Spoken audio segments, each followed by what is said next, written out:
మనకి రాష్ట్రంలో మళ్ళీ దుష్ట శక్తులు రాకుండా చూసుకోవాల్సిన అవసరం ఉందని చెప్తున్నారు సీఎం చంద్రబాబు. మరోసారి వైకుంఠపాళి తరహా పరిస్థితులు రాకూడదని, సుస్థిరమైన ప్రభుత్వం ఉంటేనే అభివృద్ధి కొనసాగుతుంది అన్నారు సీఎం. 16 నెలలకు ముందు చూస్తే అగమ్య గోచరం, వ్యవస్థలన్నీ నిర్వీర్యం, ఆగిపోయిన అభివృద్ధి.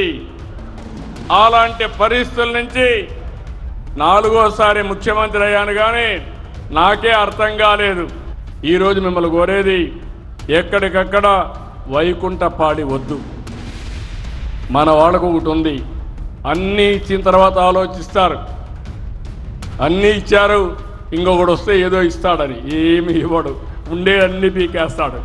దసరా బ్రహ్మాండంగా చేసుకుంటున్నాం. దీంట్లో ఒక మెసేజ్ ఉంది, దుష్టుల్ని ఎట్టి పరిస్థితుల్లో ఉపేక్షించకూడదని.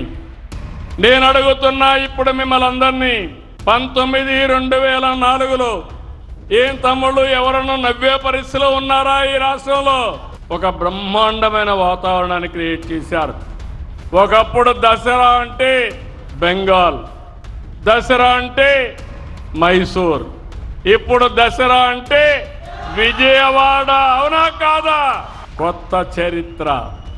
24 గంటల ఆటో స్టాండ్కి పోయి పడిగాపులు కాసే పని లేకుండా టెక్నాలజీల వల్ల వచ్చే లాభాలను మీకు ఇచ్చే బాధ్యత మాది, దాన్ని అందిపుచ్చుకునే బాధ్యత మీది. అవసరమైతే ఆటో డ్రైవర్ సంక్షేమ బోర్డు ఏర్పాటు చేస్తాం. ఊబర్ ఉంది, ర్యాపిడో ఉంది. మీకు నష్టం జరిగేది సరైన సమయంలో అవి మనం తీసేయలేం. కానీ ఈ డ్రైవర్లందరికీ ఒకటే హామీ ఇస్తున్నా, ఈ 2,90,000 మందికి నేను మీ అందరికీ అవసరం ఒక యాప్ తయారు చేస్తాం. మీకు నేరుగా బుకింగ్లు వచ్చేట్టుగా చేస్తాం.